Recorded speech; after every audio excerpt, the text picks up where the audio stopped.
So I welcome you all on behalf of Association of Muslim Professionals to the AMP Webtalk today. Association of Muslim Professionals is a non-profit organization and is registered in India, United States of America, United Kingdom, and Australia. AMP has completed its 12 years in serving our community in the field of education, employment, and empowerment. AMP has a vision to positively impact lives of 10 million people by the year 2030. AMP's mission is to empower the underprivileged for the greater benefit of the society and nation as a whole. AMP's vision is to be a model community which is advanced in education, socially progressive, culturally vibrant, politically influential, and economically dynamic. So what AMP has achieved in these past 12 years is right in front of you all in the slide. You can just have a glance at it so that you can understand our achievements, what projects we do, with what activities under these projects we conduct. So as you see that we have a school development programs. This is our project. We also have employment assistance cell.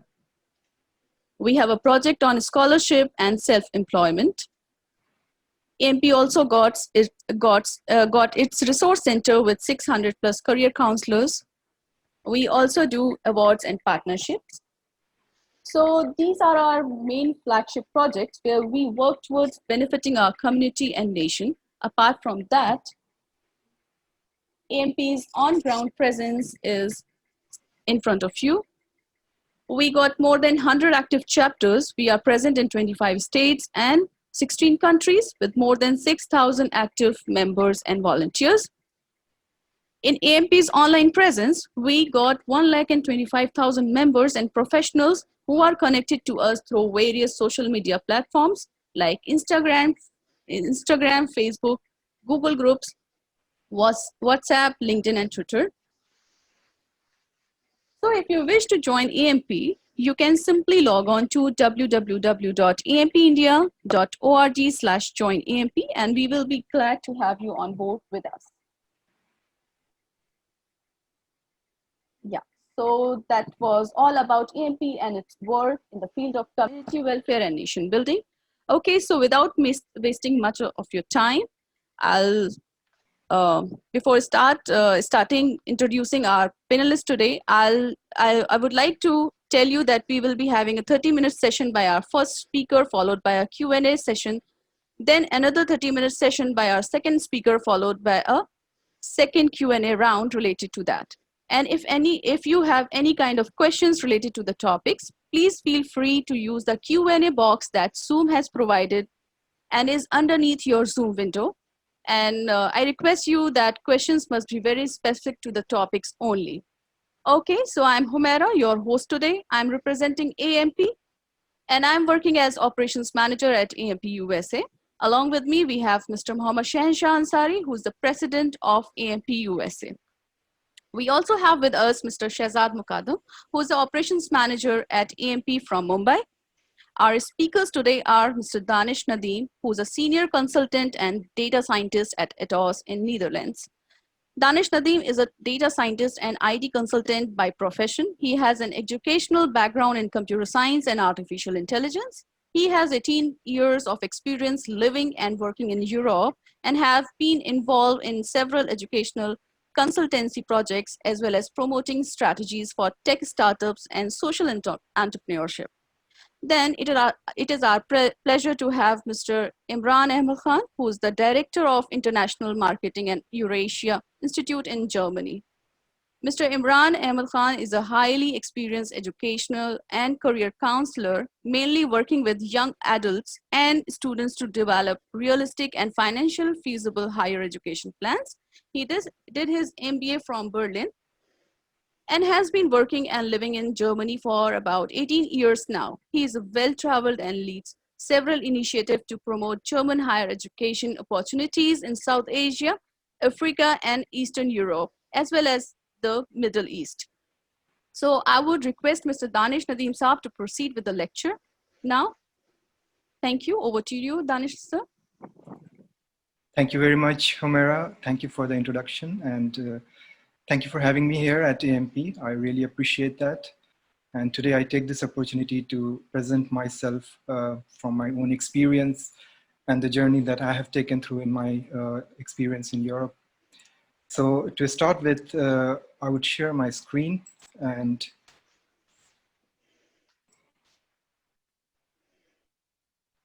if you could see that. Yes, it's visible.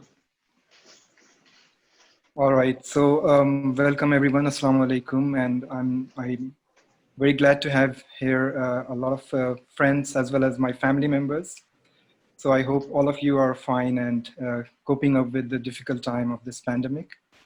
So moving on, today's talk, my plan was to actually give a kind of an overview on what are the opportunities here in Europe with respect to education and with respect to employment.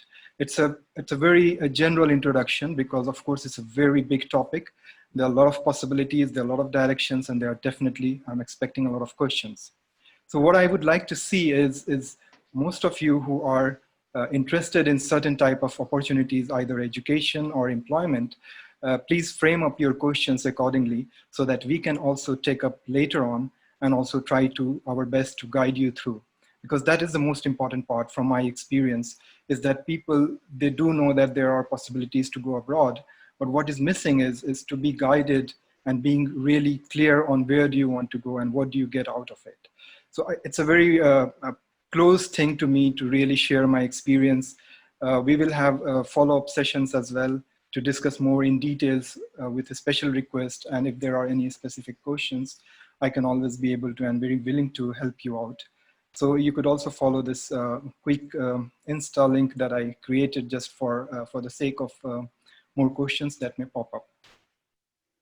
And moving on, I'm going to talk two things today. First, about education, and second, about employment. Try to think this as a key to come to Europe. There are several ways that you could come to Europe, either through employment, through education. There are people who are also interested in business investment. They can also come over. But there are also different sort of visas that allows you to come and travel and stay in Europe.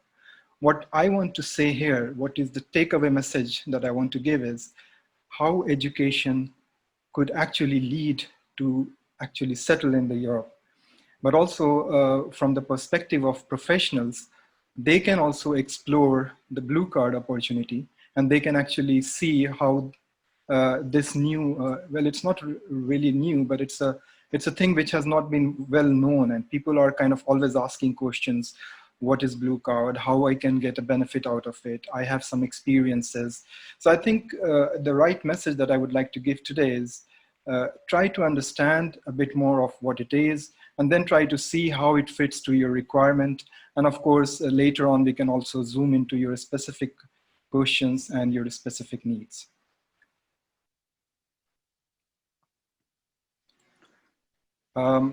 So first thing is, I think I moved one slide further. Education in Europe.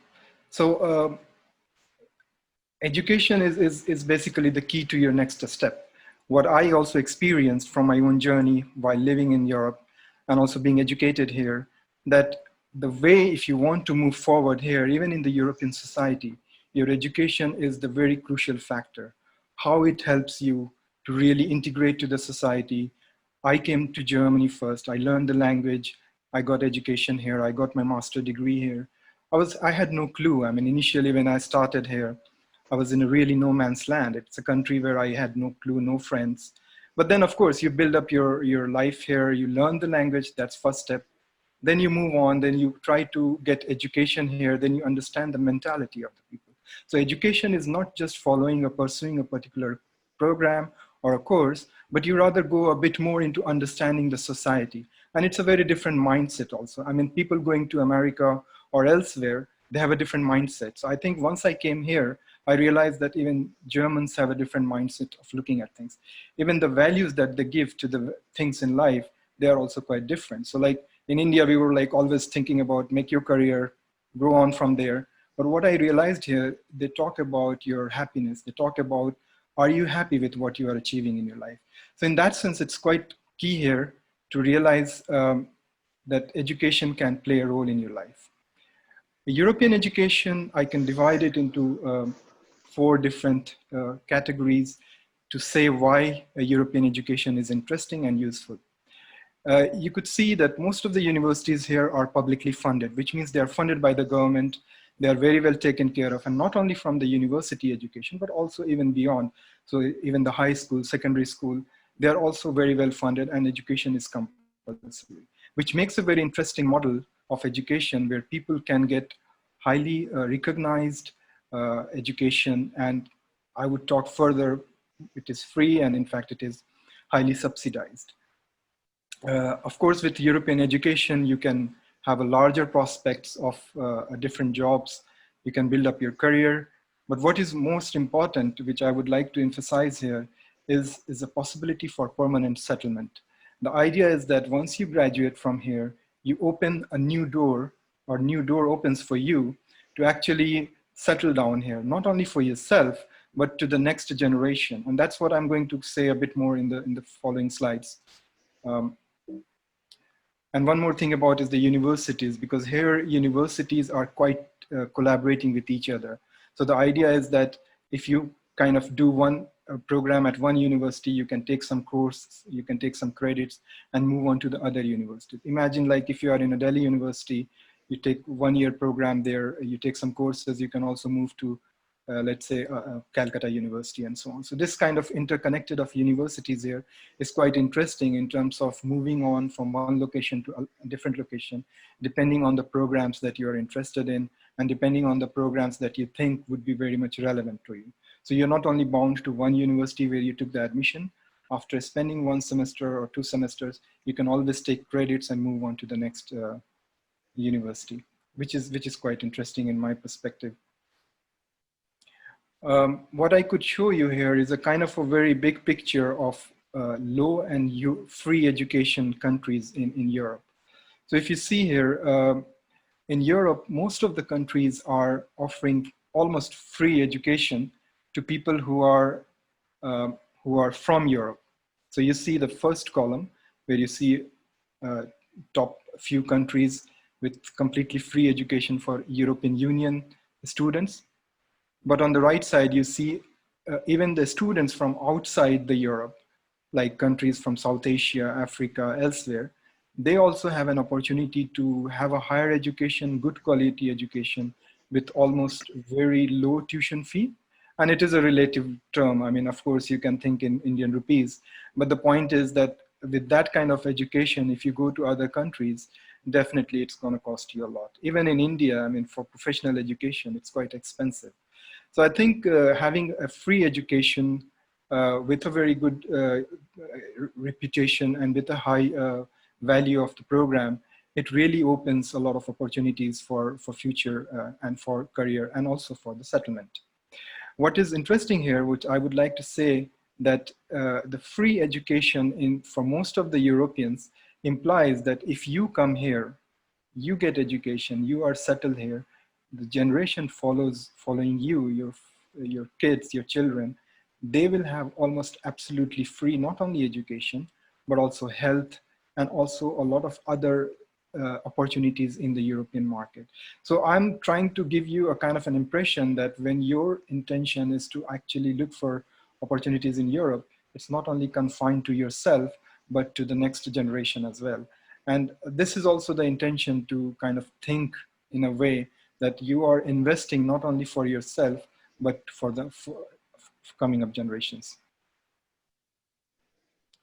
My mouse pointer is a bit sensitive. I also want to give you a kind of an overview of the cost of living in Europe. Oftentimes, we always think that Europe is expensive. It is expensive, but the point is, we can also look in the figure here and also in the map. The green area, the eastern part of Europe, is relatively, I wouldn't call it cheaper, but I would call it quite reasonable in terms of living there and in terms of finding kind of opportunities, and also in terms of, you can say that it's quite manageable. But as you move forward to the western part, to the northern part of Europe, the cost of living becomes quite expensive.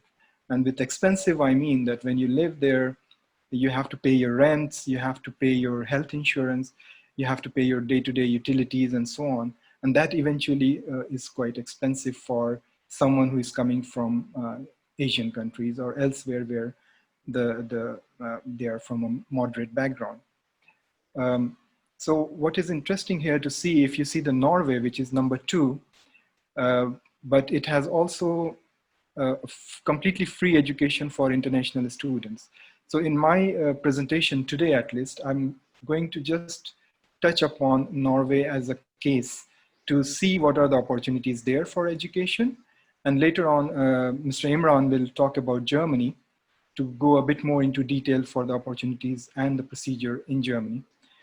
Just to give you an impression of the Norway being one of the most uh, expensive country in terms of cost of living. And then Germany is, if you see here, it's quite reasonable as compared to the others. So it's at the 15th position. Um, Moving on, Germany, Norway. Norway has amazing, how do you call that, nature. And it's a very, for us, I mean, in general, Europe is quite interesting with respect to landscape and the beauty. But what is more interesting here is Norway has a free education policy for everyone, which means that regardless of your background, you also get an opportunity to come over to get admission in the universities. And there are different types of universities, there are different types of colleges there, specialized in different topics and subjects. And then each of the university has its own specialization, and you can of course plan your study and your career according to that. What is interesting, which I want to tell here, is Norway itself is a quite foreign friendly country. So a lot of people who go there are very much welcomed. And that's why it's getting more and more international nowadays. And lots of English programs are being offered. So if you can see in the numbers, it's around 200 programs in English are offered, just to see that there is a large diversity, large pool of students who come here, and then they have the opportunity to follow their programs in English. Of course, there are certain deadlines to follow the application procedure. You can, of course, read through this slide later on. But the point, what I want to say, that if you want to prepare yourself for education in Norway, for example, you have to plan ahead. You have to know when the dates are, which universities you can apply to, what are the courses, and how you can actually move forward from there. And this slide, I can give you a very quick overview because very oftentimes, most of the students that I've been interacting to, they are telling me that what are the opportunities for students? Because I know it's quite expensive country to live in. I said, like, you know, as a part-time student job, normally you are allowed to work 20 hours per week. And this is pretty much common in all European countries, except for a few where there are more restrictions. But you will hear further on from Mr. Imran that he's also going to tell about Germany, that students who come here, they have the permission to work. They can, on average, uh, earn up to 1 lakh Indian rupees, which is quite okay for you living in Norway. And there is a certain criteria in Norway that you get a minimum wage, which means every hour you are paid around 1,300 rupees, which is 15 euros or $15 equivalent, which means that there is a certain absolute minimum that you will be paid for. And based on that, multiplied by 20 times in a week and 80 times in a month, you can manage your living expenses. So in general, you can see that if your living expense in Norway is 1 lakh rupees per month, you're basically earning it just by working as a student as well. More on it, of course, you can follow the links and find more information on that. I'm here to give you more advice and also to guide you through later on as well in follow-up sessions to kind of, you know, prepare yourself. And this is just an example. Norway is one of the examples. Of course, there are 27 European countries, which is a part of EU. And then you can, of course, plan ahead. From now onwards, I think I would give my call to Mr. Imran to explain and go a bit more in detail about German opportunities. Thank you very much, and we will have a follow-up questions. Thank you very much, Danish. I really appreciate for this valuable insight introducing Europe as a study destination. Welcome everyone who have joined the session today. I really appreciate the efforts of AMP who have made it available for us to interact with all of you. The basic purpose is actually to create awareness, uh, give assistance, help, mentorship, and guidance. This is the main purpose of this session today, as well as for our follow-up sessions. So let me also share my screen and yes. And in this session, I would like to start with Germany. And before starting with Germany,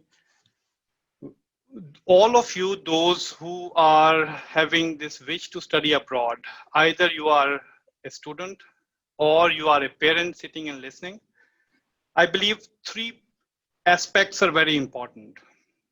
Whenever you decide to go abroad for your higher education, in my experience, these three aspects are very important to do research on, find out information about, and then decide.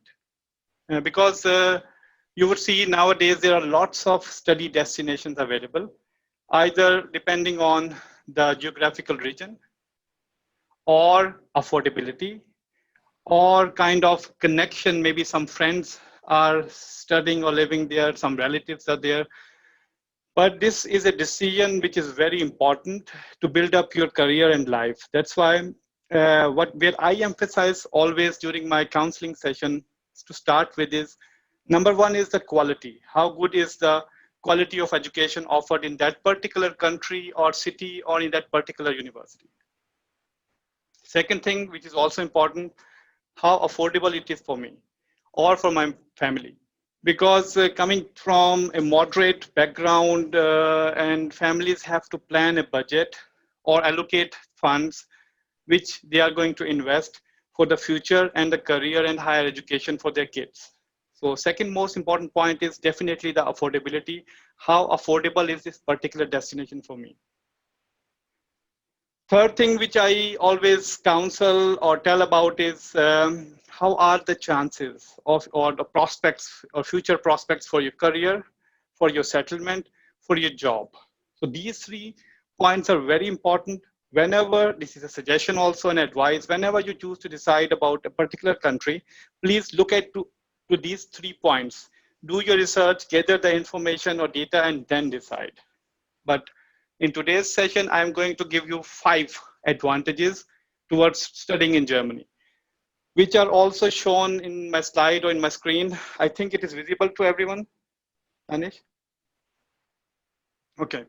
So I would start with the quality of life, especially. Germany stands for quality. If we talk about the quality of life, Europe is in general, it's safe and clean, but particularly Germany has among the highest standards of life. You can enjoy the highest standards of life while living in Germany. You are living here on, I mean, permanent basis, on a student visa, on a coming here to visit as a tourist, or you are, I mean, working here, working professional. You would be enjoying the highest standard of life while staying in Germany. It's definitely neat and clean. It's safe. It's safe for your kids, for your children, because mostly I get a question from parents: how safe is Germany if we send our children after high school, because they are about 17, 18, 19 years old. So I would also say Germany is quite safe and you don't need to worry about the security here. One of the information Mr. Danish also shared that here the values of the things are bit different. That's why I have mentioned work-life balance. People are very loyal to the job, to the work they are doing. Most of the people look or work in a field where they also have fun or enjoy. But on the other hand, there's a rule of 8 hours of working. And once the 8 hours are done, then it's your private life is starting and you would not be bothered by calls or emails. So there is a very good culture of having very nice work-life balance. So quality of life is very high. This should be, I mean, one of the point to consider before moving to Germany. Yes, for the families, for parents, especially for fathers who are arranging all the funds, budgets to send their kids abroad, how affordable it is. I have mentioned previously. So Germany is actually quite affordable because we have seen in this index, which was shown by Mr. Danish, that living expenses in Germany are quite affordable. Parallel to this, like students can earn their own living expenses, being offered this permission of work 20 hours in a week. The minimum wage or salary is 9.8 euros per hour. So if you are a student, you can work 20 hours in a week, similarly 80 hours in a month. You would be able to earn enough money to support your own living. You don't need to ask your parents again and again to send you money for your living expenses, provided that you are willing to work. And as such, Germany, there are lots of student jobs available during your course of your education in the university or outside of the university. So, but the minimum wage it starts with, its minimum absolute wage is 9.8 euros per hour. But in my experience, on average, student start earning from 12 euros per hour onwards. This is the minimum wage that you're earning in Germany while being student or studying in a university. Last but not least, some of us have already this idea of free education in Germany. So we call it free education. But this is another way, what we call it, or how we perceive it, this is funded or subsidized education. Government is actually investing between 40 to 60,000 euro on each foreign graduate to teach them during their studies in Germany. So this is actually a good investment or good opportunity or chance to avail for all of us who are willing to come abroad, especially to Germany, to gain this edge of going for funded or subsidized education by the government. Okay. In this term, I'm going to show you in my next slide a small overview of the comparison. In this slide, I have put a couple of traditional destinations where our, youth usually go abroad for seeking for their bachelor's or master's studies. This is USA, Australia, Canada, UK, Ireland, and at the bottom, I have also put Germany. The facts and figures, you may take a picture of this slide or later on this slide, this presentation would also be available to you. This information on the slide shows that how much money in terms of I have calculated or converted into Indian rupees, a family is investing on the kids if they want to send them for the undergraduate, postgraduate, or doctoral studies or PhD studies. Okay. So you can, I will take one example of Australia, let's say. If after high school, your child is going for undergraduate program, it is between 8 to 17 lakhs per year. So if a degree is for 13 years, so it would be between 40 to 50,000, 40 to 50 lakh Indian rupees you are going to invest only in terms of tuition fees. Okay. But if we compare it with the bottom, Germany, Germany has 16 states. Out of these 16 states, in 14 states, education is totally funded by the government, which means that there is no tuition fees to be paid for your foundation program or for your bachelor's degree or for your master's program. Even if you go for a doctorate or PhD program, you would be paid. University or the group where you are doing the PhD would pay you money because you would be treated as an employee. Okay, so this is the difference between if we compare other traditional destination of higher education and Germany. So one of the point that I have said, which is important, is how good is the quality of education. Okay. Germany, we have always heard, actually from my childhood, I was listening or hearing this, that Germany stands for quality. Okay, Germany is a land of innovation and ideas, not only in manufacturing or production sector, but also in service sector. You know, one of the information, very few people know about it. Germany has produced about 100 Nobel Prize winners, okay? So which indicates, which shows the quality of education offered in the university as well as the infrastructure available for research, okay? I have mentioned Germany has 16 states, so there are 429 universities available, 429 institution of higher education, plus about 100 recognized private institutions. So in total, it would be 529 universities offering foundation programs, bachelor degree, master's degree, or PhD. Collectively, it's about 18,000 degree programs are there to choose from. Uh, Literally starting from A till Z.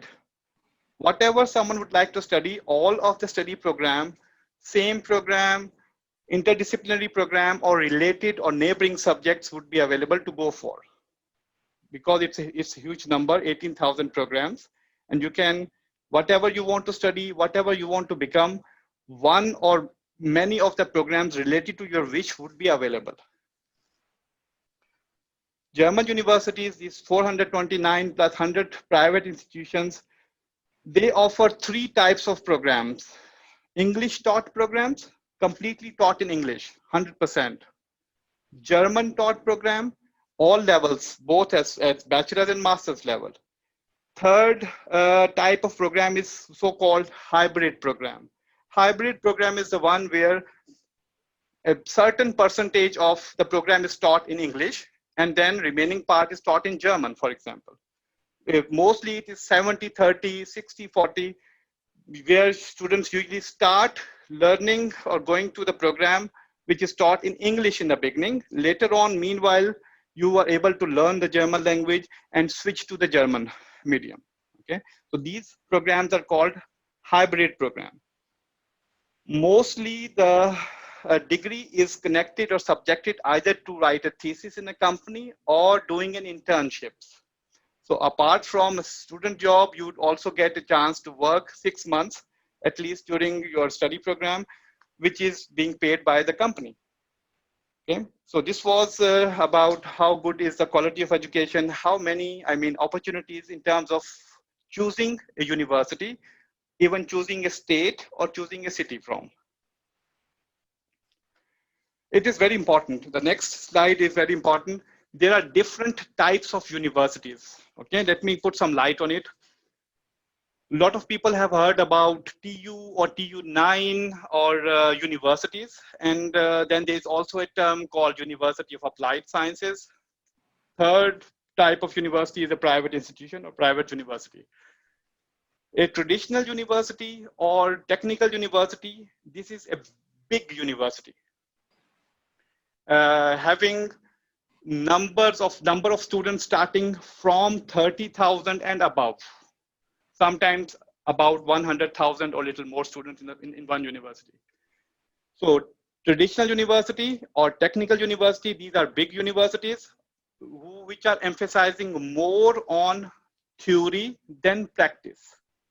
Of course, they have the same infrastructure available, but these are very well known for academic and theoretical education. Okay, one professor might be responsible for up to a couple of hundred students. So the professor-student ratio is like this. On the other hand, University of Applied Sciences, these are smaller universities emphasizing more on applied education, more practical education. These universities are directly connected to the industry available in that particular region. One professor is responsible between 30 to 40 students. So the student professor ratio is better in University of Applied Sciences, as well as the emphasis. Whenever if you have wish to go to job market right after your degree program, could be bachelor's or master's, it is preferred to choose University of Applied Sciences. If you are more into academics or research, it is advised to look for a program offered at a traditional university or technical university. Third type of university is a private institution. is private institution or university is the same type of institution which you will find anywhere else, which means these universities are actually not subsidized, but the programs offered are mainly or only English taught or in English medium. Okay, private universities are offering specialized program mostly related to business management and commerce. Few of the programs are also available which are technical related, but 95% courses available in private universities are related to business and management or commerce, but purely taught in English. The next slide is definitely very important to find out who is eligible and at what stage I am eligible, what would be the next step if I have done something. So this is the eligibility criteria. Anyone who has done high school, once again, high school has a different definition because even different states are having their own boards to offer a school system. For example, if we are going through or if we are having a 12 years of state high school, which is actually not equal to the high school in Germany because high school here is about 13 years. So those who are coming right after high school, they have to go through 1 year of foundation program in a German university followed by a 3 years of bachelor's. So bachelor degree programs are for 3 years. So in total, student will be spending 4 years time to complete a bachelor's degree. But for those who have done their high school plus 1 year of university in their home country, they can skip the foundation, they can get into a bachelor's degree. Once again, the different school systems enables you to get into a university on a different level. I know that there are a lot of participants here today also from Gulf area, where either their students are going for IB, International Baccalaureate, or they are going for A levels, or they are going for American high school, which is all of them are 13 years of high school. So after having 13 years of high school, once again, the foundation is not mandatory and you can get into a bachelor's degree for 3 years in Germany. Last but not least, those who have done a bachelor degree from a recognized university, there is a link also in the slides where there's a database from German government where you can find out if my university is recognized or not. So if someone has done a bachelor's degree, they are eligible to get into masters in German universities. So this was the basic criteria after high school or after 13 years of education or even after bachelor's degree, what level of education I can start with. But certainly there is a detailed criteria which is now shown in the screen. The percentage of marks or CGPA required to get into a degree program. I have mentioned in one of the previous slides, there are 3 different types of programs available, either purely English taught program in state funded university, which is the first category I have mentioned. If you have about 75% marks or equivalent CGPA in your bachelor's degree, you can definitely get into a German university or program in a German university which is taught in English. But if you are having little less percentage or CGPA, getting into an English taught program would be quite difficult or almost impossible because of the competition. Then the door is open for you to go for a German taught program in a subsidized university or subsidized degree program or funded program. Similarly, if someone is aiming purely for private university or institution in English taught programs, at least 50% and above or equivalent in CGPA would be enough to join any private institution in Germany. For English taught program, usually IELTS 6.5 or equivalent is required. Definitely it is only for English taught program, not for German taught program. But at master's level, there are lots of universities and programs who can even give the IELTS or English language waiver also, which means if you can provide, if you can prove that your previous education was in English medium, you don't need to write any of the language exam and you can get into the university directly. Those who would aim for German taught program, German language level B2 or C1 level at least is required to join the program. Let me give you a brief introduction about German language. It's similar to any other language according to CEFR levels. A1 and A2 are the basic or preliminary level. B1, B2 are the intermediate levels. C1 is the advanced level. So C1, if you have C1 level of German language, you can compare it 6.5, it is equivalent to 6.5 IELTS. Okay. So in this slide, I have given you basic overview, basic idea about the journal selection criteria of the German universities. All type of programs, all type of universities, and also given you the range of the, marks if you have, if you fall into this certain category of different percentage of marks obtained. So accordingly, you can apply to the different universities as well. In very important different fields of studies which are popular among international students. Let me tell you, at the moment in these 429 universities, we are having about 400,000 international students studying, 400,000. Germany is very well known for technical or engineering related fields of study.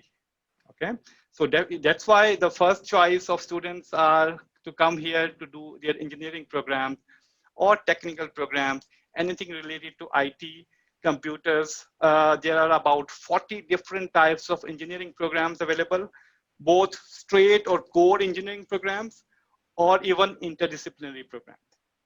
The second important field of study students come for is an interdisciplinary program. Giving you an example of biotechnology, two different fields of study, biotechnology, telematics, telecommunication and computer sciences, mechatronics, mechanical engineering, as well as electrical or electronics engineering. So these types of programs are called interdisciplinary programs. So it is a huge demand among international students to come and go for one of these programs. Third most important subject that student is seeking for getting admission into German university is definitely business and management, because of its huge industry base, huge industry. If industry is there, if businesses are there, if companies are there, every company needs someone who has, idea or knowledge about business and management to manage the company, which is directly also related to accounting and finance. Then Germany has very strong facilities of research and higher education in the field of medicine as well as biomedical program. We get huge inquiries, huge number of inquiries that my daughter is want to become a doctor in Germany, let's say, or a dentist, or a pharmacist.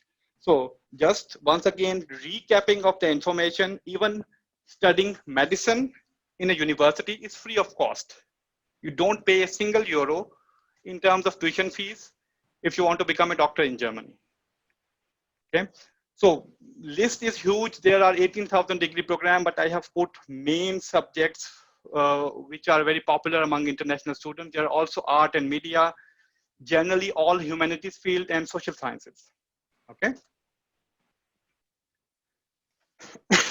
So admission timeline for German universities, the major intake is in October, starting in October, which is called winter semester. And the deadlines for international students are usually ending up in till 15th of July. The next intake is called summer intake, which starts in April every year. For this, the intake for international student or deadline is around or about 15th of January, which is the last deadline for all of the programs. Very clearly, you can plan whenever you get your degree, you need to do some preparation, need to arrange some funds, maybe to get familiar bit with German language or try to improve your English language. Meanwhile, you should have clear focus which intake you are going to join, either winter intake, which is major intake or the main intake, starting in October. Application deadlines are till 15th of July every year. Or another intake, like I said, April, which is summer intake, which is rather smaller offering of subjects are there, but the deadline is till 15th of January. This slide is very important to understand because this is all about your investment or on your child, on in other way, the expenses that you need to bear in different forms. First of all, whoever would like to come to Germany need to apply for a student visa unless they are carrying a European passport. In order to apply for student visa, you need to show that you have enough funds available for your living expenses.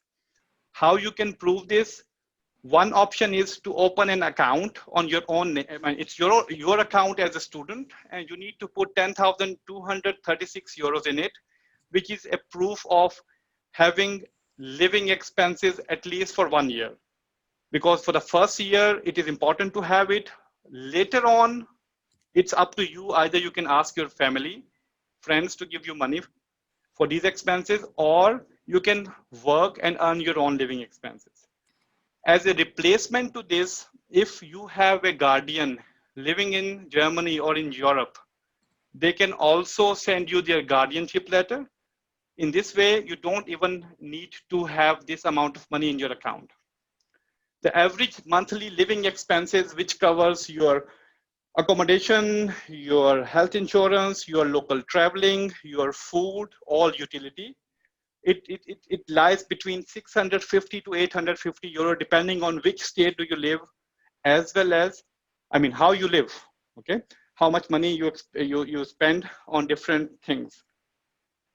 If those who are looking to go for German taught program, they definitely need to learn German language. They can learn German language anywhere. In India, in UAE, in USA, in Southeast Asia, anywhere. Wherever they learn the language, this is their own expense. I have put a figure between 8,000 to 10,000 euro, which is actually the only investment on education. If you come to Germany and learn German language over here, so it would cost you around 8,000 to 10,000 euros. On one side, there is no tuition fees, but the university has a semester registration fees lies between 250 to 350 euros. Okay, it enables you to get a semester ticket or student registration card, which enables you to travel free of cost in the region, in the city, because this, you are being a student, you can travel with the local or public transport free of cost. You get different sort of advantages being having this this card as a student registration card. For example, getting free books from the library, subsidized cost of food in the university, free entrance everywhere as a student, like in cafeteria, in museums, in cinema halls, or different sort of public recreational facilities. On the other hand, if we compare the private university fee per semester, it is kind of still cheaper than going to some traditional destination and studying there privately, paying tuition fees. If someone would go for private university, the tuition fee, depending on the course program, lies between 5,500 to 7,500 euros. Last but not least, very good career opportunities are there. Germany having the strongest economy in Europe. I mean, this is also amazing fact to know that Germany is the richest country in Europe, having fourth largest economy in the world. In fact, the third largest exporter also. Okay, very low unemployment rate. Students' jobs are there, as well as the most important thing is post-study work, job search visa. Every student who is getting their degree program completed, they will be getting 1.5 year job search visa in order to look for a job. So ultimate goal of coming abroad is not only getting a degree or higher education. Sometimes it is somehow connected with working in a company or industry to gain a couple of years of practical experience before moving back. On the other hand, another aspect of looking at it is a lot of people having this aim also before coming to get settlement in that particular country. In terms of this, it is Germany or Europe. So having this opportunity to work or stay back to work in Germany has a huge benefit. This is actually the connection between settlement and study. higher education, and getting an wonderful career opportunities. Okay, this was one of the very important point that I have discussed or mentioned in the beginning. Whenever you decide about a country, look how good are the career prospects in terms of getting a job. So how can we consider this? If the jobs are there, it definitely depends on the economy of the country. Okay, how good is the economy performing? How good or bad is the unemployment rate? Apart from this, if you are permitted, if you are allowed to work or not. So Germany fulfills all of these criteria, making it a very attractive destination, just not only for higher education, but also to look for a career, a job, and a permanent settlement. Okay. So before going into more detail, I would stop here, would hand this back to Ms. Humera, who is ready actually to start some question answer session. And just for the recap, how we have started is we have given you a basic introduction about Germany, sorry, basic introduction about Europe, education possibilities, overall picture, I mean, quality of life, opportunities, settlement. And then we went into detail about Germany, the university system, study programs available, the opportunities, the eligibility criteria, the expenses. And now we are open to take questions. Thank you Yes. very much. Thank you, Imran sir and Nadeem sir, for such a wonderful opening of the session. I'll quickly move on to the Q&A round. So I will be reading a few questions from here since we got some time constraint. So I'll be taking few questions only. Okay. So the first question is as such. Assalamu alaikum. I am planning to complete my ACCA. What are my prospects with regards to the universities abroad? How can I get in touch with AMP in the future or maybe soon, inshallah? So he or she wants to ask about the prospects with regards to the university abroad. And this question is for? Shall I take it? Yeah, if you would like to take it. Sure. ACCA is a certificate offered and accepted in Commonwealth countries. Okay, it is not recognized everywhere in the world. First of all, Germany has its own taxation and accounting system. So if you want to look in or go for accounting, I mean finance and accounting field, you would take a bachelor or master's degree in accounting and finance according to German system. Once again, ACCA is not recognized worldwide. It is offered and accepted only in Commonwealth countries. Okay. Correct. So I'll move on to the next question. It is from Mr. Samad Khan. I have completed my BTech degree. I would like to study my future education. Please guide. Yeah. If someone was listening the presentation, I have given the basic requirements. If you fulfill the requirements, having at least this much percentage or GPA, definitely there are lots of programs available according to your educational background, which field of study you have taken, from which university, what is your GPA. It all depends on these three main points: which university, which subjects you have taken, and what was your CGPA or percentage of marks. All right. So I see that most of the questions, they are very generic, actually. Yeah, so Humera, what you can do is maybe we can skip the generic question, which has been already covered by these two panelists, and we can focus on something which is very specific, asking some guidance. So can I request Danish bhai or Imran bhai to quickly have a look at the questions that are open in our Q&A section, so that they will be having an idea of what question to take and what not to.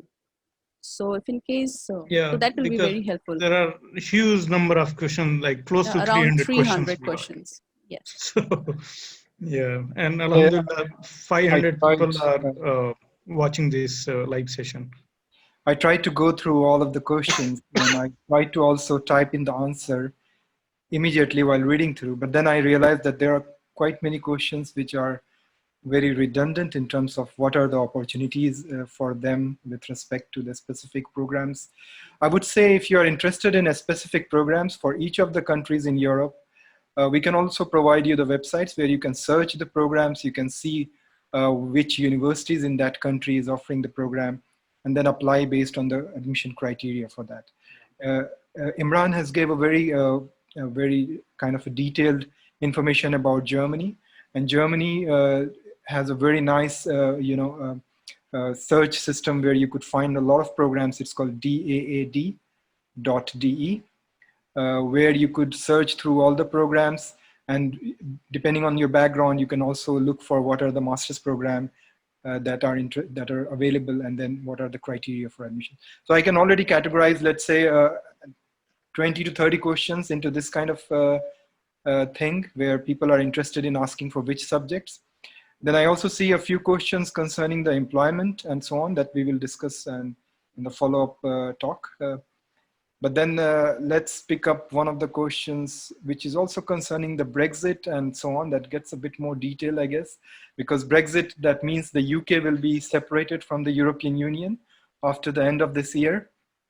And so people are asking, what is your expert? So it is a question from Sadiq Sheikh. What is your expert advice seeing the pandemic and global scenario? Is it fine to look for career opportunities in EU? So I would say let's have it later on, because this is after the presentation would be more relevant. Questions has to be categorized with respect to education and employment. So I think maybe Imran, you could pick up one of the questions. Yes, I have two aspects to just put some light on. I have seen also a lot of questions. They were asking about the scholarship. To be very clear, funded education is offered in these universities or in these countries. So this is a kind of scholarship for you. Okay, please try to understand this is a subsidized or funded education. Government is giving you the opportunity to get a degree program where they put between 40 to 60,000 euro investment on you. Okay, so this is a bigger picture of the scholarship that you're getting. On the other hand, just to cop up with all of the question or most of them, where students were asking about the eligibility. Okay, once again, after +2 from India or higher secondary school or senior secondary school or A levels or IB or American high school, you are eligible to apply and come to Germany to go for either foundation or a bachelor degree. Very clear. But you should have at least 65% marks. Simple. On the other hand, if you have done bachelor's degree, it should be from a recognized university. And if you have aim to go for English taught program, your grades or CGPA should be about 75% and above. If you want to go for German taught program, it should be at least 65% and above. Okay. One line about English taught and German taught is, doesn't matter if you come for English taught or German taught or a hybrid program, please make sure to understand this fact, it is important to have German language skills, to live here successfully, to integrate into the culture, to have a social life, make friends, go for part-time job and full-time job. It's important. There are lots of resources available, either free of cost or on very subsidized cost, where you can even start learning German language from your home. We will definitely put some light on it in our following sessions. Okay, so there is this question from Fuad Ahmad. He's asking, does Norway have a policy regarding age bar or education gap? Would you like to answer this? Let me answer it. Norway is a very open country with respect to the age criteria. So depending on the program he is interested in, he has to figure out what are the requirements, but age is normally not considered as a criteria for admission, as far as higher education is concerned. All right. So what about if people, like if students, those who are in grade 10, they want to apply for higher education abroad. So what are your, what will be your guidance to them? So there are absolutely a certain minimum requirements with respect to the qualification to be admitted to that program. But of course, I mean, it comes with certain assumption about the age. But in general, I mean, it's a country where lifelong learning is promoted, and there are opportunities for people who would like to go further. Okay, so how the tuition fees are free? What are the criteria? It is funded by the government, which means there is no tuition fees for international students, not only for local students or European students, but also for international students. Just to add one point on the previous question, Generally, to understand, the best thing I have seen in Germany or learned in Germany or have experienced is there is no discrimination, either in the criteria of giving you an admission or a job. So this is a lifelong learning kind of theme that they're following. About the age, there would be no discrimination about your ethnic background, religious background, or country background. There is no discrimination. You have the same set of rights sitting in one university or a workplace as any other German, Norwegian, or a European colleague or student fellow sitting close to you. All right. So I'll just take a few more questions, wherein this question is as such: do industrial experience counts while getting admission in a university? No. No. Okay. University admission purely depends on your academic background. But industrial experiences definitely would help you later on to get better opportunities of the job. Okay, it has no relation with getting into a degree program apart from some specific degrees. For example, MBA program, business and management. Okay, sometimes university would ask you those who have done mechanical engineering, yeah, and they have worked for a couple of years. Now they have different options. I have seen in my experience there are lots of people willing to go for an MBA program. So this experience would definitely help them to get into MBA program. Otherwise, there is no requirement of having job or work experience to get a degree program in any university. True.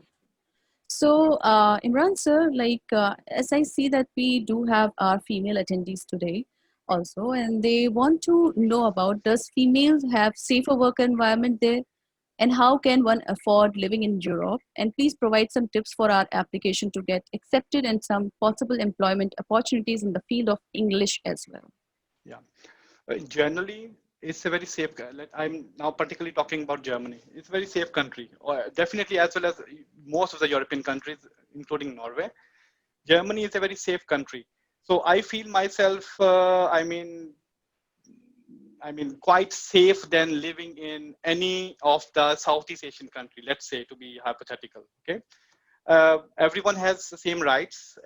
Life is secure here, and no one is going to bother you in terms of any aspect unless you want to be bothered somehow. Okay, so people are open. It's open culture. Everyone tend to respect your values, but as a reward, they also expect the same respect from their side also, or your side. Okay, very safe. You can do your analysis, do your research online. We are having a lot of female candidates, especially also from a lot of Muslim countries, Gulf countries, India, Pakistan, Bangladesh, Afghanistan, even this MENA region. A lot of female candidates are, and trend is increasing, are coming to Germany for their higher education. Correct. So, I would like to ask this question on behalf of Syed Ehtisham. What is the maximum age restriction for students to get a visa in Germany? It's very important aspect. Yeah. Before that, Mr. Danish has put some light that there is no discrimination. It's a lifelong learning concept. Getting admission would not be an issue at all. But depending on the country of your residence, it might be a small issue to get a visa if you, are unable to explain your clear motive of coming to Germany in front of the visa officer. Okay. So if you are really a genuine person pursuing your education, you can explain this properly to the visa officer. It won't be any problem. But if there are lots of people sitting in the market, they don't have any idea. I'm talking about the agent business. There are consultants or agents sitting in the market where you pay the money, they help you get admission or guidance somehow, or visa filing, this type of things. They don't have proper information about that particular country or the system or the procedures. They might tell you, okay, no problem, you won't get a visa. They will even not prepare you properly. But it is important to have a clear idea what I want to do in this country, why I am going there, what I'm going to achieve, and what I will do in the future afterwards. And if you have proper information about the city, about the country, these type of information is required to face a visa interview. And if you are able to satisfy the visa officer, it won't be a problem of getting a visa. But if you are not aware of properly why you are going to Germany or Europe, and you just want to use this opportunity to, I mean, relocate, it would be difficult. Yeah. So there is this question from Sheikh Mohammed Tadi. Well, I want to ask that as Turkey is a transcontinental country, that is Europe plus Asia, what is the criteria for studying there and how is the quality of masters in computer science engineering in Turkey? I believe Turkey is a wonderful country. And the life, the people, the culture, the landscape is wonderful. And also there are very good universities available. If you, and especially in the Muslim community, I know that a lot of people tend to send their kids to Turkey. But if your aim is to get a good degree somewhere in Turkey, it is fine. Only aspect of employment and future prospects are not there. Okay, you cannot plan to settle in Turkey. You cannot plan to go and work in Turkey because you are not allowed as an international student to avail these opportunities. This is the only difference. Otherwise, it's a wonderful country, wonderful people, a wonderful culture. Food is amazing, and if it's in my hands, I would spend the rest of my life over there because I have traveled to Turkey very frequently. Only aspect is that in terms of job or career, there are very less or few opportunities. Truly, truly. So, so the question from Mohammed Saeed is, Salam Danish Bhai, if I want to do my master degree in data science from Germany, then for clearing the interviews, do I have to be very fluent in German language or A2 level is sufficient enough for that? Thank you for this question. I think it's a very a known fact here that when you are in Germany, speak German. The point is that your chances of securing a job increases with your skills in the language. Of course, there are a lot of opportunities coming up with international and multinational companies where you have a chances of securing a job when you don't have or a limited knowledge of German. But then you have to also think that there will be a lot of competition there because people from everywhere would apply. So your chances decreases when you don't know the language of the country. In my own experience, when I was looking for job in Germany, I had already by the time I graduated learned up to B1 level of German, which is okay if you follow a certain program, let's say 4 or 5 hours a week, you follow a course, then within a period of 1 year, you are at that level. So, and of course, living in Germany would also give you an opportunity to speak German. So I don't think if you know a basic German, if you are able to communicate your knowledge, your experiences, your chances are higher. But of course, I think, as I said, learning the language is very important and your chances of getting a job improves with the language skills. Correct. Thank you, Danish Bhai. Thank you, Imran Bhai, for Q&A. Since we have, very less time left and we will be moving on to the next session also. So we, just in case your questions are not answered, as there are too many questions to be covered in short span of time, we will be sending the written answers through email to everyone, inshallah. So please bear with us. And so I'll now request Danish Bhai and Imran Bhai to proceed with the next topic. Thank you. All right.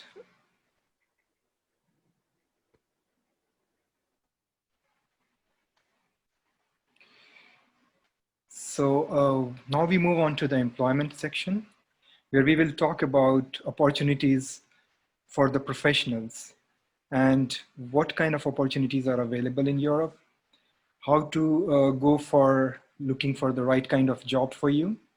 Of course, I've been reading through a lot of questions. People are asking like, they have certain skills, they have certain experiences, what can they do, which ways they should follow so as to get the job.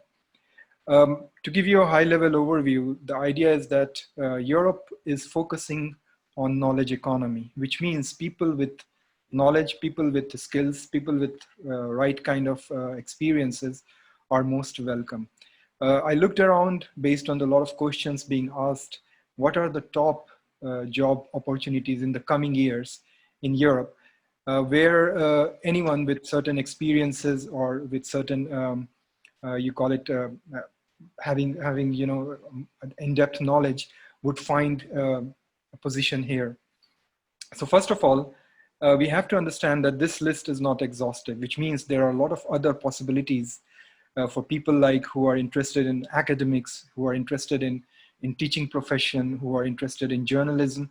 There's also opportunity there. Of course, the percentage would be less, or you have to search a bit more to find those jobs as compared to the high so-called hyped jobs like IT professionals or data scientists, which is becoming quite a hot topic, and quite many companies are looking for professionals with these experiences. You can see a few links where you could also search. These are the official, semi-official European websites where you could search for jobs within European countries. And they have English interfaces, so you can also search in English and jobs which are offered in English. And on the left, you see a list of professions which are in high demand, if I would say so.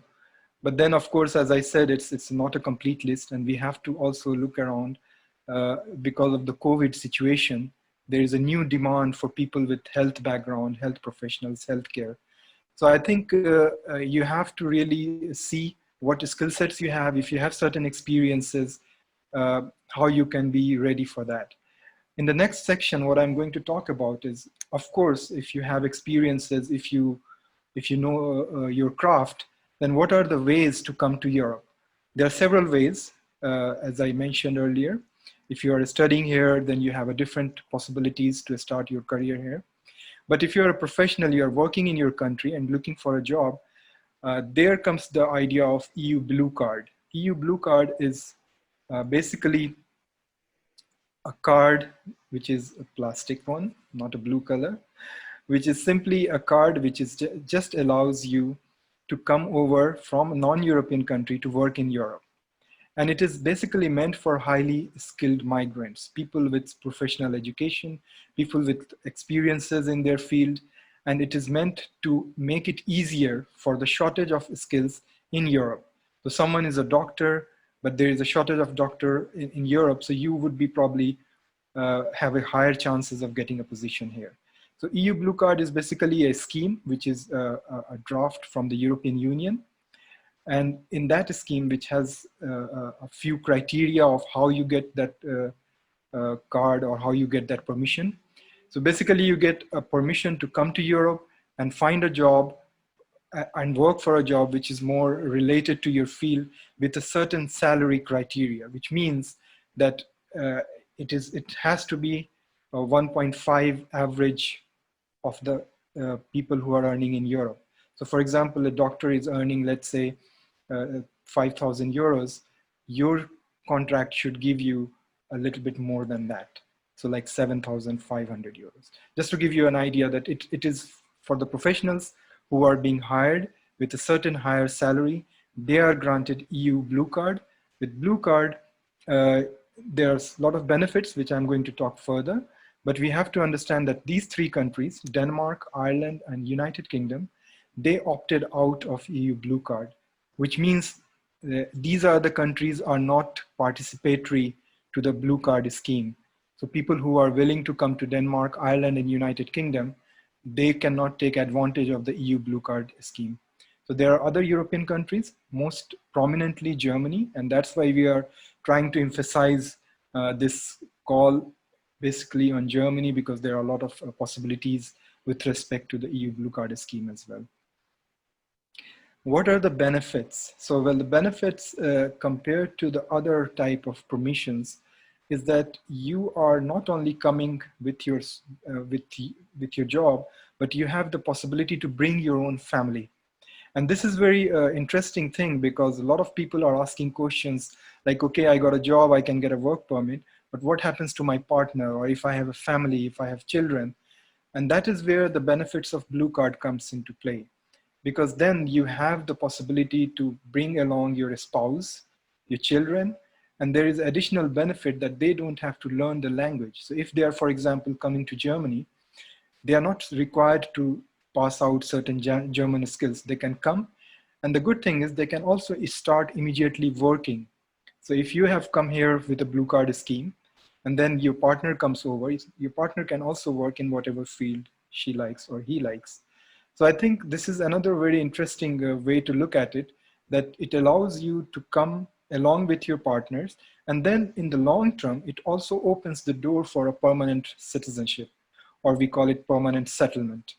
It varies for each country. There are different requirements for each country. But then in general, we will kind of give you an example, for example, of Germany, how the number of years counted there so as to acquire the permanent citizenship. And then another benefit is you acquire the same rights as equal to the European citizens. So, which means that you have a same education for you, for your children as well.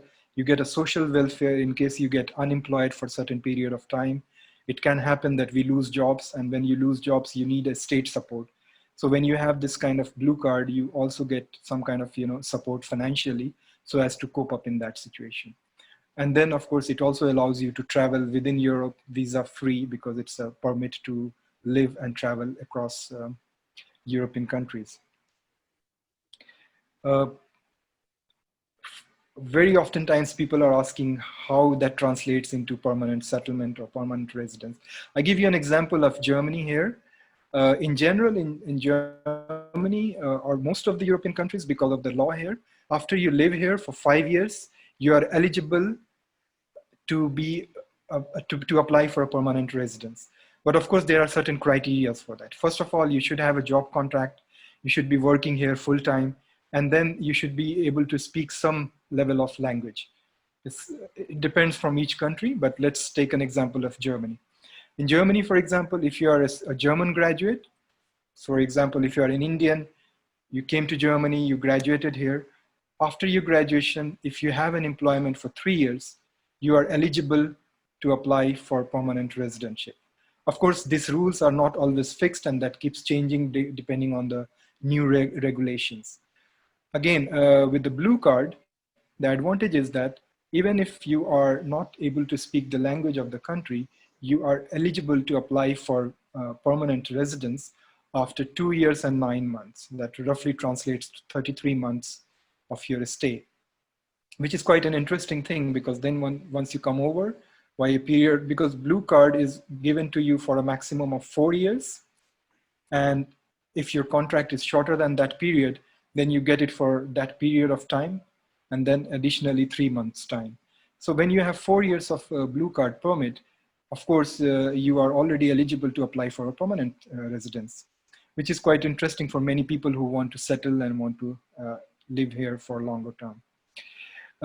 If you know the language up to the level of B1, this period of residence even reduces to 1 year and 9 months, which is 21 months, which is quite interesting as well, because in less than 2 years with B1 language skill, you are already eligible to apply for permanent residency. And that's what I wanted to convey here. Imran can go further on explaining the requirements for the blue card. Okay, Thank you. Thank you, Danish.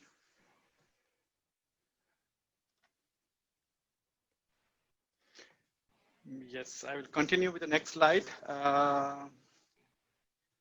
About EU blue card or permanent residency in Germany, PR we call it. But one thing somehow mostly I have heard about, or people put a question about, what about the nationality? Before going to my slide, let me give you some information about it. If you get the PR, permanent residency of Germany, and afterwards, if you have worked and stayed in Germany or paid taxes for next 2 years, then it make you eligible also to apply for German nationality, which means applying and getting German passport, which is definitely a very strong passport. At the moment, it is at the numbers. I mean, in the world ranking, German passport is at number 2 from the top. And which means having a German passport, you don't need to apply the visa for more than 120 countries even. And you just pack your bag, buy a ticket and just travel, which shows that how strong the German passport is. So now coming back to this EU blue card requirements.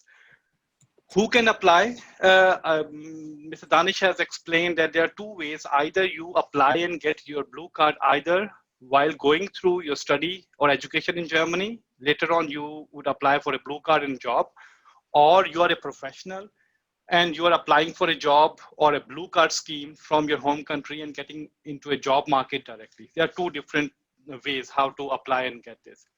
So we have categorized them in a way that there are two types of categories of jobs. One is called shortage of skilled workers.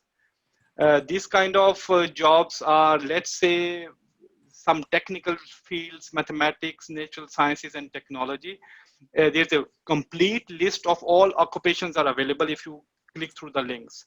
Okay, so if you apply for a shortage of highly professional in this category job, if you are earning around 43,000, or if you are offered with 43,000 euros per annum, this is the gross salary, then it makes you eligible to apply for a blue card.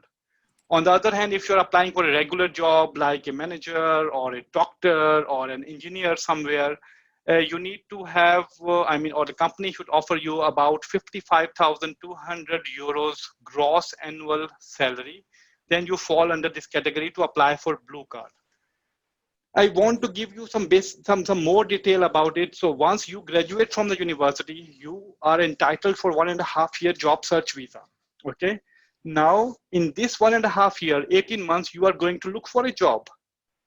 So job could be one of the regular occupation or field of job work, or it could be a shortage of highly paid professionals. So doesn't matter which field you are applying for or going for, and it also does not matter if you get this required salary offer or not, because either you will be getting a blue card if you are offered with this minimum range of salary, but if not, then you will get a regular normal work permit to stay in Germany, which also gives you all the similar rights, yeah, as a blue card holder.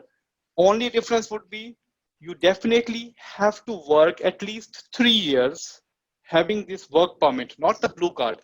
If you have the work permit instead of blue card, you would be working 36 months. Then you are now eligible to apply for PR. So it makes the way or this passage little longer to get and apply and get the PR as compared to the blue card. But there are both ways available for you if you have graduated from Germany. So in this slide, we have also on the right side shown some facts that most of the blue cards are applied and given in Germany. It's about 84%. Okay, what is the reason behind this? I believe there are two reasons. First of all is a demographic fact. On one hand, the economy is very strong, but their own population is aging, more old people than young. But they need to drive the economy somehow. They need to keep the pace of the economy. That's why they have opened up inviting new people directly to go for a job, or giving this opportunity to international students to come here for that world-class education and then be part of the German economy afterwards, because these are the rights or opportunities given to all international students.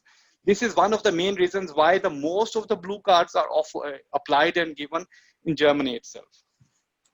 You will see also a portion of other countries which offer or which give blue card to those who are willing to stay there or work in that particular country. Here in this slide, you would see what is the percentage of different nationalities who have offered or who have applied and got the blue card. You would see the Indian nationals have definitely a larger number. And then up to Syria. So China, Russia, Ukraine, and Syria, there are, definitely certain reasons behind these numbers. Okay, but this is just for an overview that this is open for all type of nationalities or your background. Doesn't matter from which country you are coming here. If you follow the guidelines, if you follow the procedure, you can apply, you can get work permit or blue card or PR or even nationality. Okay. Last but not least, sometimes people ask how to find a job, how to find a job, where to apply. This is, I think, a most challenging task. If you're not in Germany and you need to go through search engines, there are different portals available where to look for a job, apply for the job. But it is very important to emphasize on different things. For example, how would you prepare your CV? Okay. To be honest, a lot of people, I mean, generally they have their standard CV, which is also very good. But if you are applying for a company in Germany, which is not a very big or multinational or international company, and you are sending them your CV in English, people will not read that CV even. Okay. It is true for fields like IT, yeah, or IT related all types of industry jobs and placement, because the medium of instruction or communication is definitely English as well as German. So there, if you are sending your CV in English, people will read and reply and respond, and you have very good chance of getting a job. But if you are applying to any other field and sending them a cover letter in English, I mean, it would not be considered from the very first look. Okay. Then it should be of a good standard. You prepare your cover letter according to the job opening, according to the job description. Prepare your cover letter, prepare your EU standard, your CV, and try to have it in German. Okay. So this would, you would have, I mean, 10 times better chances of being, I mean, considered for the job, because otherwise they will even not read or open your CV if it is in English only. So where to find a job? If you are outside, there is Zing, there is LinkedIn, there are the Monster, there is Stepstone. There are lots of portals available. You can, where you can find a job. Okay. One option is, let's take an example of a country like India. Job search visas are given. These are given for 6 months. People can apply for job search visa, come here and look for job. I know a lot of people sitting in this today's event have a lot of information about it, or they have even came to Germany, looked for a job. But in my experience, the most difficult part is to look for a job. To look for a job, especially when you don't speak and understand German language. Okay. So this is the biggest hurdle everyone or most of the people who came to Germany on job search visa faced. And when we had discussion with them, we found out that one of the major constraint is the language. Then once they come here, then they realize it is important to learn German language, and they start then after coming here, which is actually very expensive. Why don't you prepare yourself before applying for a job search visa and before coming to Germany? Go and have some basics of German language already acquired from your home country, and then come, or then apply for the job search visa and come to Germany to look for a job. Okay. And mostly rest of the thing is the paperwork. Main thing to understand is there are huge job opportunities. Giving you a small example, at the moment, Germany is looking for 230,000 mechanical engineers.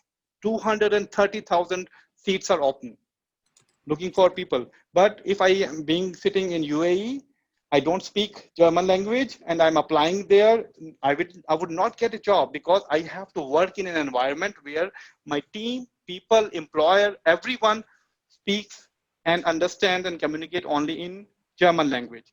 But if there is an opening for IT related job, sometimes also related to banking and finance, the communication of the environment or job place is also both.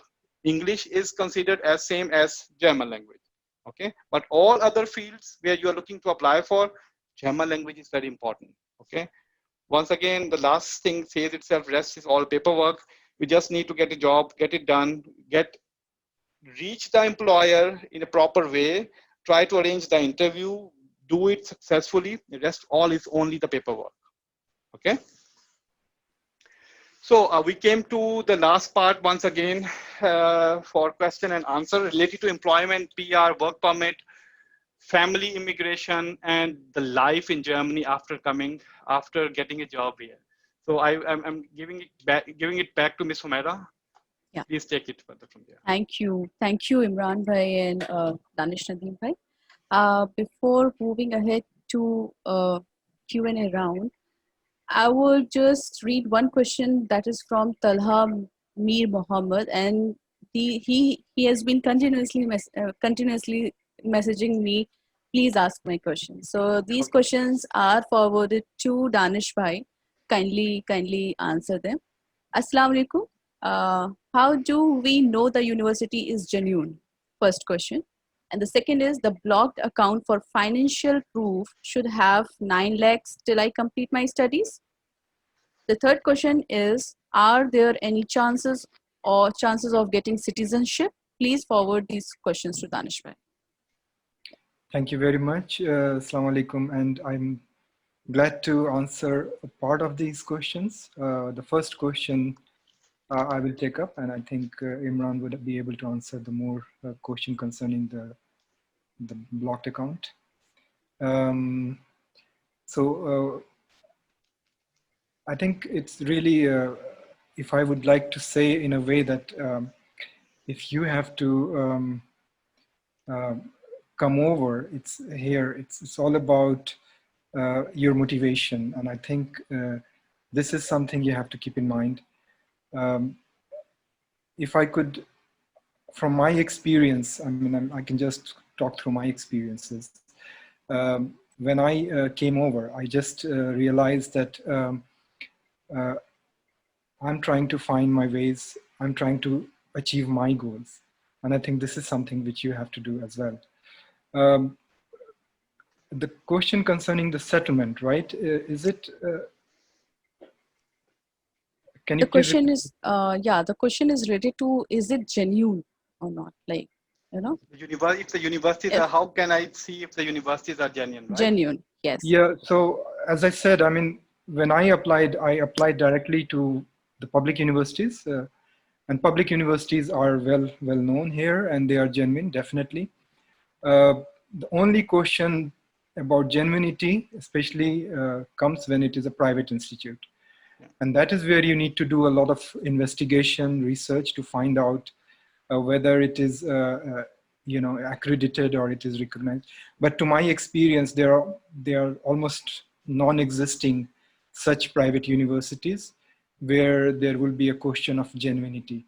So most of the state-funded public universities, technical universities are equivalent. They are all recognized, and there is no question about authenticity there.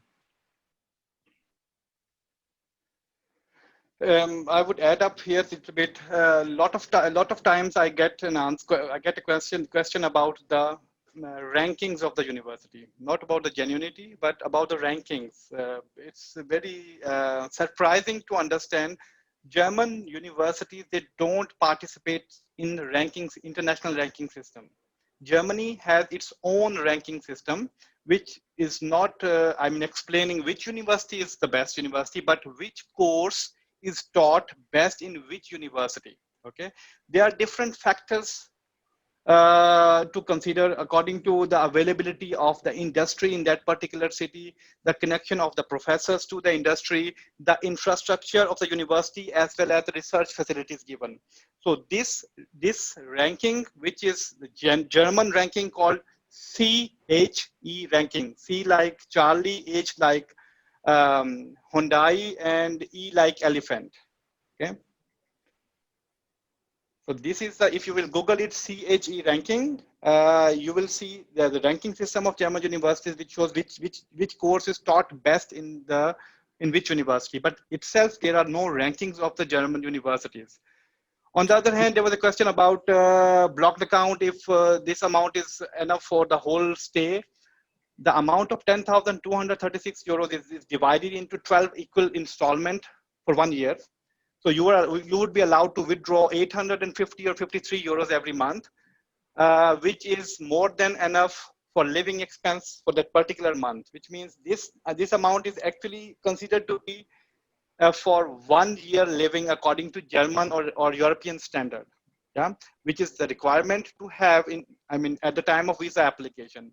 Onwards, you don't have to show this if you are working in Germany and earning between 700 to 1,000 euro per month, which is almost all international students are working if they're not asking their parents to send them money. Yeah. So I think the questions are answered. So I'll move on to the next question.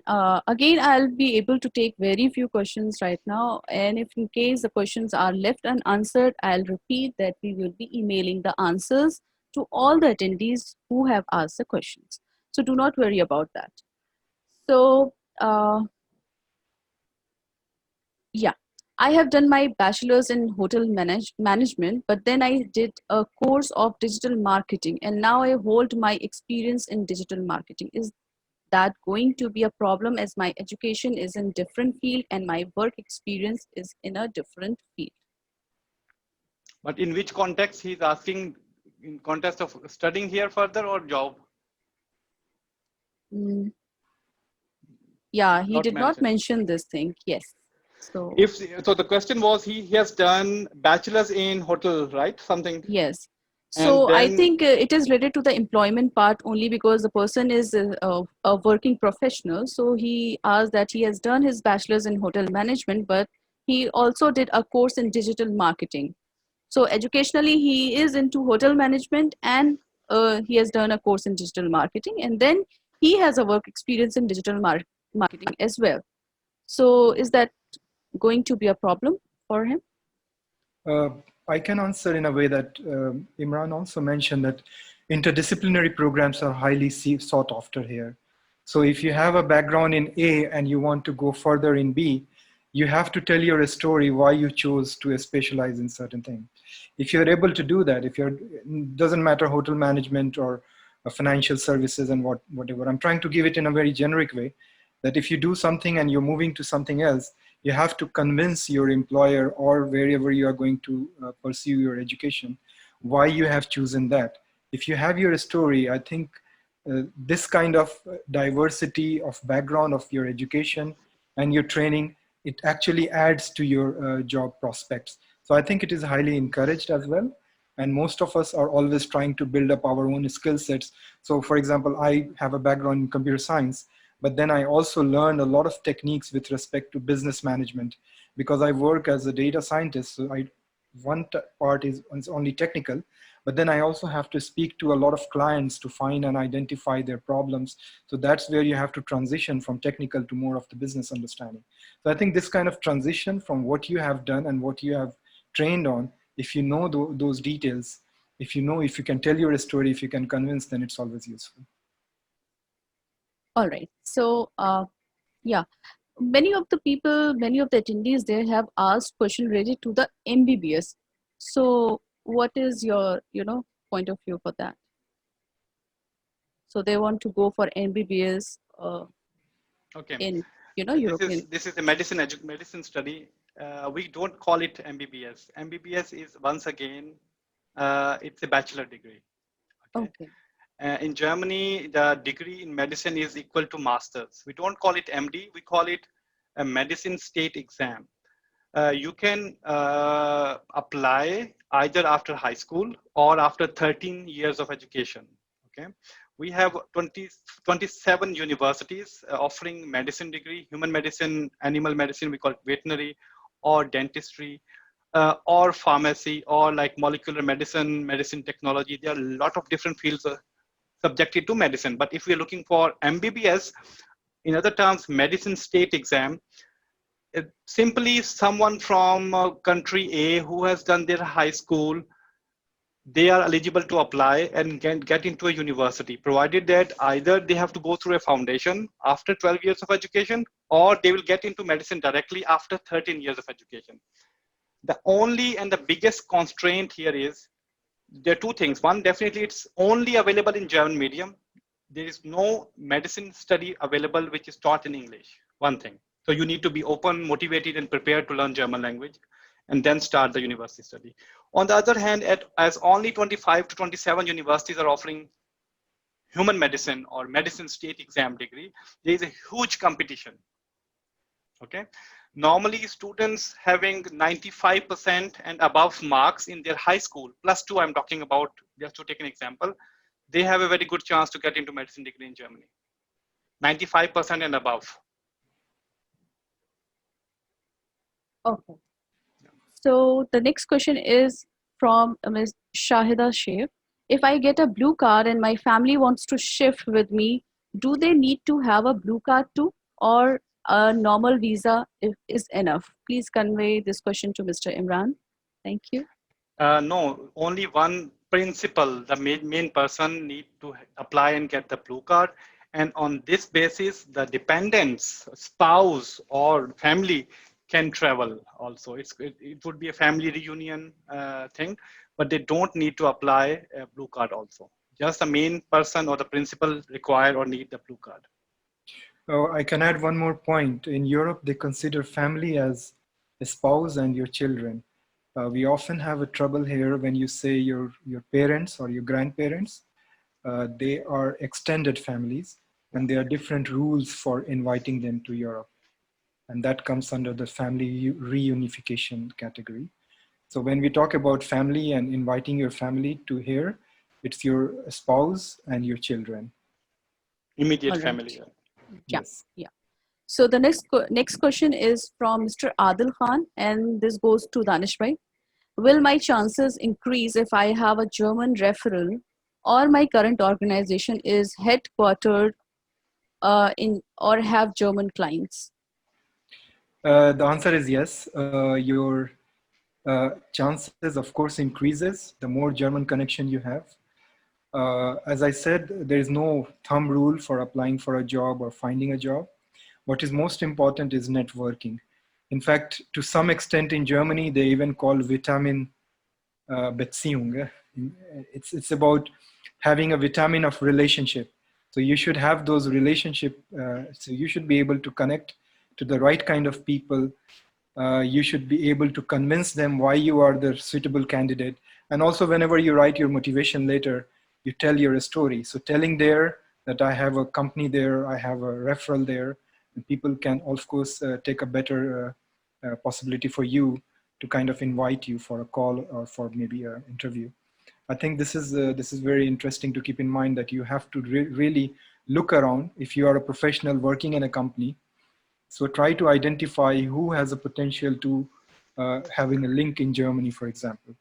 And then based on that, build up your relationship, look for assignments, look for projects, look for things, even if you have to come for a shorter term, because these are all the steps you need to build up your connection to Germany, or it also applies to any other European country.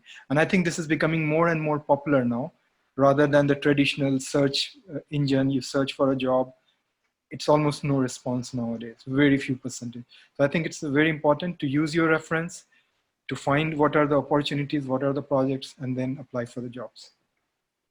True, true. So the next question is from Mr. Habib Khan. Assalamu alaikum, Danish bhai and Imran bhai. With regards to getting a PR after completing masters, the governments in Europe have specifically mentioned regarding working in a job that is related to my PG studies. If in case I find a job that is not related to my field of study, example, if I study a technical course in IT and I find a job in management or anything which is not related to my PG studies, will I qualify for a PR? Shall I repeat? Yes. A bit it's too many things in the question. Is it a question from a student perspective or from a professional perspective? Professional perspective. So the person is asking that with respect to getting a PR, after completing masters, the government in Europe has specifically mentioned that in order to get a working visa, or getting a job there, the job needs to be related to your PG studies, like postgraduate studies. So if in case he finds a job which is not related to his PG studies, will he be able to qualify for a PR or not? Can I take I both of can the? answer. I can answer this with different examples. This is a generic thing that we are talking about. Let's say in this particular example, if this candidate has done, it doesn't matter either PG or UG. After undergraduate or even after postgraduate, you can apply the work for the apply and get the work permit. The condition is that you are getting a job in the relevant field of study, yeah, as well as relevant business, yeah. If I have done digital marketing and a company is asking me to work in the field of business and management, this is somehow you can still accept and use to apply for PR. But if I have done a bachelor degree or master's degree and now I'm working in McDonald's, then definitely, I mean, it would not entitle you to apply the PR. Okay. Once again, PR comes late. First step is to apply either for blue card or for work permit. Okay. Blue card or work permit. And you can apply in the relevant field of your specialization or study, or even in the neighboring field. For example, I have two I mean majors. I have studied IT as well as business. So for me, I mean I mean opportunities were a little more than a specific field of study if I would have done. I could work anything related to IT, anything related to business, management, or technology, or whatever comes under these two fields. But if I would go to work as a mechanical engineer, if my cousin has a company here of engineering company, and he would give me a contract of employment to just to apply for PR, it would not work. You definitely need to seek either in the same field of study, background, or work experience. Okay, okay, thank you. So one of our attendees, she's asking, can I bring my children with me when I'm studying in Norway or Germany? Yes. Okay. So the next question is, I have just completed my bachelor's in CSE, that is Computer Science Engineering, and I have just got a job in Wipro here in India. Should I go for a master's in data analytics to Ireland? Mr. Basit Halim is asking. So he has a job and he has also opportunity to study in Ireland. No, he has just completed his computer science engineering, the bachelor's one. He got a job in Wipro in India.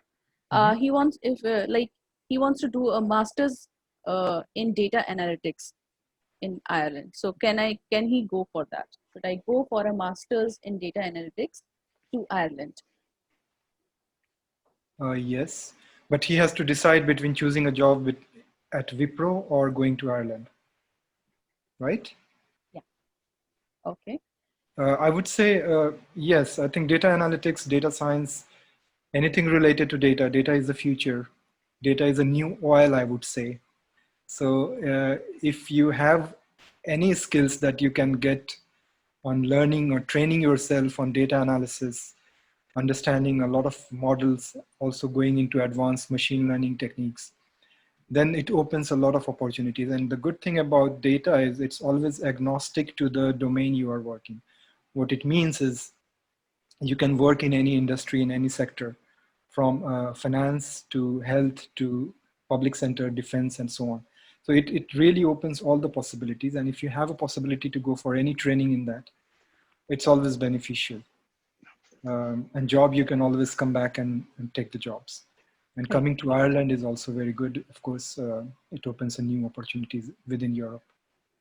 All right. However, you So have to remember that Ireland is one of the countries which opted out of the blue card schemes. So that would be an issue when it comes to getting permission. okay. So I will be taking the last question for today. The question is actually, there are two questions. So I'll be reading one question first, and then after you are done with the first question, then I'll be taking the second question. And it is asked by a single person. So Mohammed Khan, he is asking, sir, could you talk about the add-ons that a student can include in their profile to increase the selection rate for engineering graduates, like GRE score, etc.? So in fact, GRE or GMAT is not an official requirement of all the universities. There are certain very few specialized programs or courses. They prefer that the candidate must have one of them. Okay, but in general, there is no such requirement. The there are two important things to consider. One, how a professor or a admission department of a university look at an application. It's important to understand. First of all is the grades. How good are the grades? Second, deciding factor is your motivation in terms of a motivation letter, how you would explain, how you would present yourself applying for this particular program. Okay, if you I mean, don't copy any motivation letter, don't copy from Google, try to create your own story. Why you want to go for this particular program, this particular university, this particular country? What would you do after completion of this program? What is your aim? If you explain your own story in a proper way, definitely it would be considered. And once again, GRE, GMAT is not required generally. Only very few specialized courses in particular universities, they might ask you, but generally, no, it is not required. Yeah. So the last question is, what are the prerequisites for blue card? That's all. I know you have covered it, but there are like so many questions on it. So I was bound to ask this question on behalf of everyone who has asked about it. So the two prerequisite is you should have a university graduate degree, and the second is you should have at least 1 year of job contract with a certain salary criteria. So for Germany, it is annually 53,200 euros before taxes, and that salary is for some of the highly skilled professions. But the professions which are in demand, like engineers, doctors, and the high demanding professions, scientists and researchers, for them the salary requirement is low, which is at this moment, I guess, 43,000 euros per annum. And so 3 prerequisites: you get a contract, you have a degree, contract should be at least for 1 year, and the third is that there should be a certain salary on slab on that. So if you meet these criteria, you are eligible to apply for a blue card. But first, for example, when you come to Germany, you come with a visa, and after you stay there for 6 months, the company you get the visa blue card from the immigration. That depends on the number of years you have a contract. So if you have a contract for 1 year, you get your blue card for 1 year and 3 months, which will be subjected to extension depending on your contracts. And if you get an indefinite contract, so like a permanent contract, so you get a blue card for a maximum of 4 years. And after 4 years, it's completed, you get an extension. Basically, by then you're already eligible for permanent residence. Thank you. So this is it. We are done with our session and Q&A rounds. Thank you so much, Mr. Danish Imran Saab and Mr.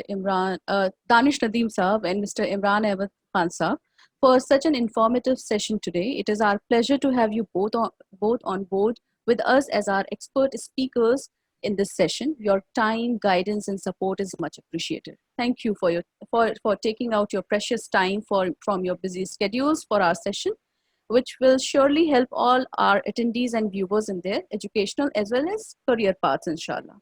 To all our attendees, it was an absolute pleasure to have you all with us on board for our session today. Thank you everyone for making these sessions a wonderful experience for all of us. I truly wish attending this session will benefit you all in your professional and educational lives. We will be uploading the recorded session on our YouTube channel latest by Monday, inshallah. Since we got a huge number of questions and due to the limited time, we could not cover major number of questions. We will be collating all the unanswered questions and we will try to answer them in a few days. And then I will be emailing the answers to you all, to all those who have registered and attended the session via email. So I believe it is quite understood by our attendees today that if their questions were not taken and were left unanswered, it is due to the limited time we all have in this session today. And there is nothing of the sort that we do not want to answer them. So we will be conducting a few follow-up sessions soon, inshallah. These follow-up sessions will be conducted within a week time, and everybody who are present or has registered with us for this session will be updated via email for sure. We will be sending in the details about the sessions to your email IDs.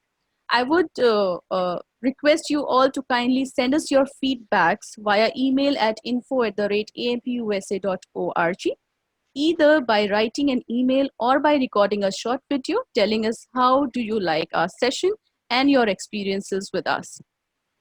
So we will keep you updated for our upcoming web talks through emails and social media updates. Keep joining us in these sessions. Keep yourself updated through our website too by visiting the link www.ampusa.org/past web talks for the past sessions and www.ampusa.org/amp web talk for our upcoming web talks. If you wish to be a part of AMP and its community work, you can simply log on to www.ampindia.org/join-amp. And in case if you have any queries and you further want to communicate with us, please feel free to write to us at info@ampusa.org. So wishing you all a happy and fruitful learning experience with us in the future and a great career ahead. I am Humaira, your host today, signing off now. Stay home, stay safe, and keep learning. Take care. Goodbye for now. Thank you, everyone. Thank you very much. Thank you. Thank you very Bye. much. Thank you. So, Shenshabai, do you like to say like something about this?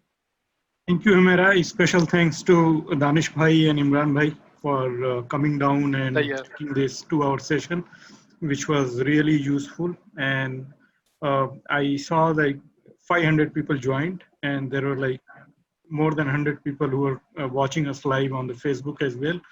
So it was one of the very, very successful session, I can say. And there were like more than 600 questions we got. So that itself huge. So I don't know how long it will take for us to collate and categorize and then answer them. But inshallah, we'll try to finish this within a week time. And maybe something if we cannot write down, we maybe can cover in the next follow-up sessions. Right. So that can be done. And so for the audience, I would say like we are planning follow-up session. Inshallah, we'll be categorizing the audience in smaller groups so that we can handle them well and we can focus on one subject rather than multiple subjects. So it will be more relevant. So that will be communicated soon, inshallah, within a week time. Inshallah. Yeah. Inshallah. Thank you, everyone. Thank you. Thanks, Thank you.